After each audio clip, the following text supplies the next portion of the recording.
मैं doctor Hemendra Arora BA second year macro economics के विद्यार्थियों को आज सैमुअल्सन की क्या व्याख्या रही है मल्टीप्लायर और एक्सेलरेटर के संबंध में, उसके बारे में आपको जानकारी देता हूं।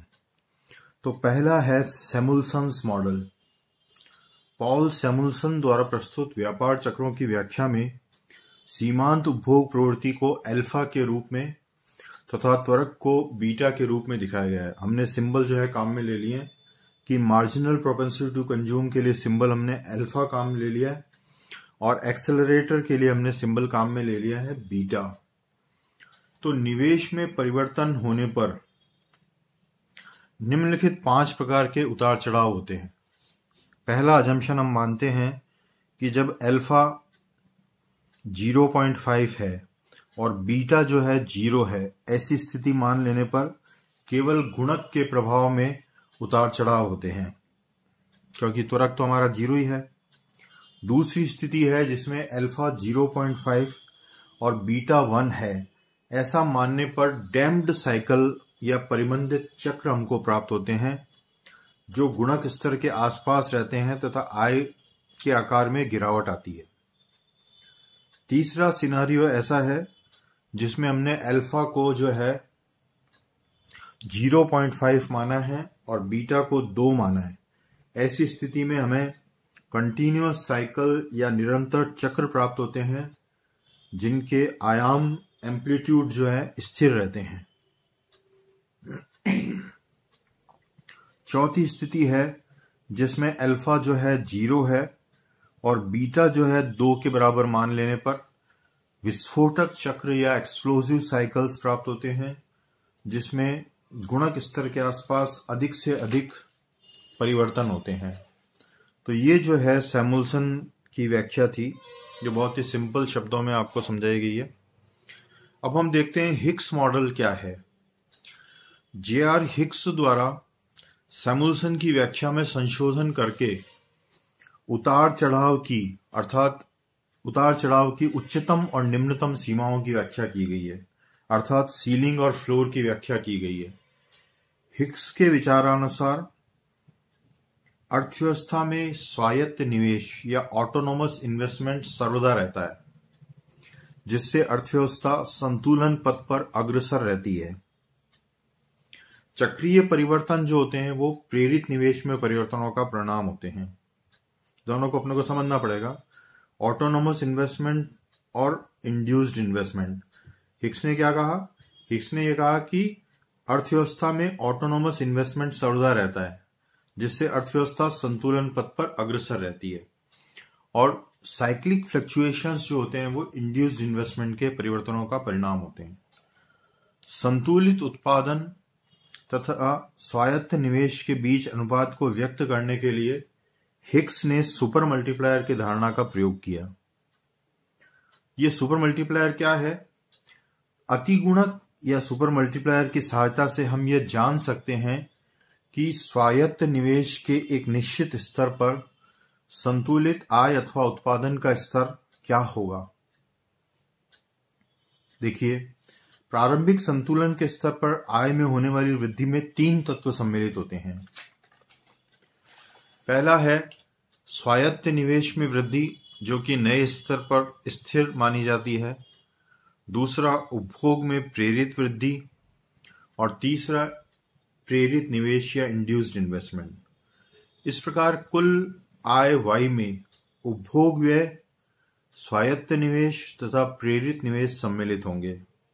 तो ये इक्वेशन बन गई Y = C + IA + IP। जैसा कि हम जानते हैं, प्रेरित निवेश में परिवर्तन उपभोग व्यय में परिवर्तन का परिणाम होता है। हम जानते हैं कि इंड्यूस्ड इन्वेस्टमेंट में जो परिवर्तन होता है वो उपभोग व्यय में परिवर्तन का परिणाम होता है।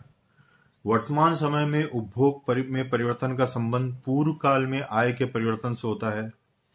आय में परिवर्तन होने पर उपभोग में भी परिवर्तन होता है, जिसका निर्धारण उपभोग की सीमांत प्रवृत्ति अर्थात एमपीसी के द्वारा होता है, जो कि delta C upon delta Y के बराबर होती है। इसी प्रकार निवेश की सीमांत प्रवृत्ति MPI, marginal propensity to invest, कुल आय में परिवर्तन तथा कुल प्रेरित निवेश में परिवर्तन के बीच का अनुपात होता है, अर्थात delta I upon delta Y.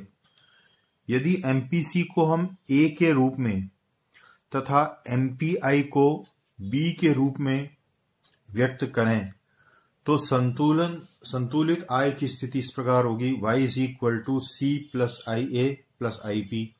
ये तो हमने वही ऊपर वाली इक्वेशन ली है, अब इसमें हम चेंज करते हैं। y is equal to C की जगह हमने लिख दिया A into Y plus IA as it is, plus इसकी जगह हमने लिख लिया BY। अब हम क्या करते हैं, y जहां जहां है उनको सबको लेफ्ट हैंड साइड में ले लेते हैं। y minus AY minus BY is equal to IA।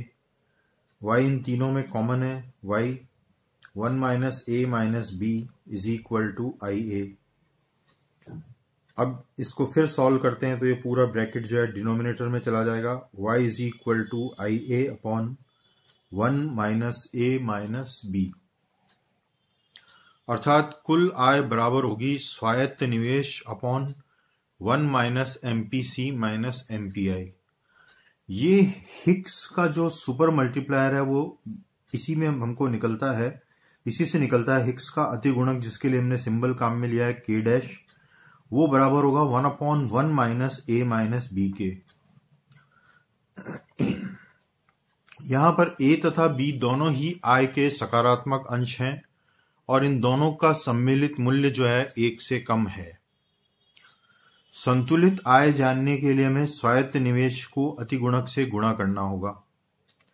अब एक एग्जाम्पल लिया, मान लीजिए हमारा डेल्टा IA 10 करोड़ रुपए है और स्मॉल a 0.5 है और b जो है 0.3 है। तो इसकी वैल्यू जब हम ऊपर रखेंगे फॉर्मूले में तो डेल्टा y बराबर हो जाएगा 10 crore into 1 upon 1 minus 0.5 minus 0.3 which is equal to 10 into 1 upon 0.2 which is equal to 50 crore. क्या निकल के आया, 10 करोड़ रुपए का अतिरिक्त स्वायत्त निवेश होने पर 50 करोड़ रुपए की अतिरिक्त आय प्राप्त होती है। तो सुपर मल्टीप्लायर जो है K डैश उसकी मान 5 है। आपने क्या किया, 10 करोड़ रुपए का अतिरिक्त स्वायत्त निवेश किया और उससे अतिरिक्त आय 50 करोड़ है, तो सुपर मल्टीप्लायर 10 का 5 गुना अर्थात 5 के बराबर है। हिक्स का सुपर मल्टीप्लायर केन्स के मल्टीप्लायर से भिन्न है,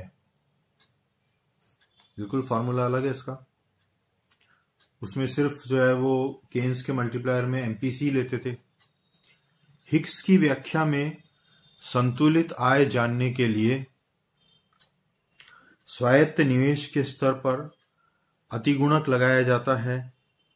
स्वायत्त निवेश जो है सदा बना रहता है और एक स्थिर दर पर बढ़ता है, जिससे आय भी स्थिर दर पर बढ़ती रहती है। वक्रीय उतार चढ़ावों के लिए स्वायत्त निवेश जो है एक निष्क्रिय तत्व है। प्रेरित निवेश के परिवर्तन सक्रिय रूप में व्यापार चक्र उत्पन्न करते हैं। इंड्यूस्ड इन्वेस्टमेंट में जो चेंज होता है उसके परिवर्तन जो है व्यापार चक्र को उत्पन्न करते हैं। संतुलन का निर्धारण स्वायत्त निवेश के परिवर्तन तथा गुणक के द्वारा होगा। संतुलन की स्थिति में उपभोग में कोई परिवर्तन नहीं होगा और न ही प्रेरित निवेश में परिवर्तन होगा। ऐसी स्थिति में त्वरक का कोई प्रभाव नहीं होगा। त्वरक से उतार चढ़ाव प्रभावित होते हैं, परंतु अंतिम रूप में गुणक ही संतुलन की स्थिति में ले जाता है। तो ये हमने देखा कि हिक्स ने जो है सुपर मल्टीप्लायर का कंसेप्ट क्या दिया है और इकोनॉमी में इस कंसेप्ट के क्या महत्वपूर्ण स्थिति है। आज हम यहीं तक करेंगे। Thank you.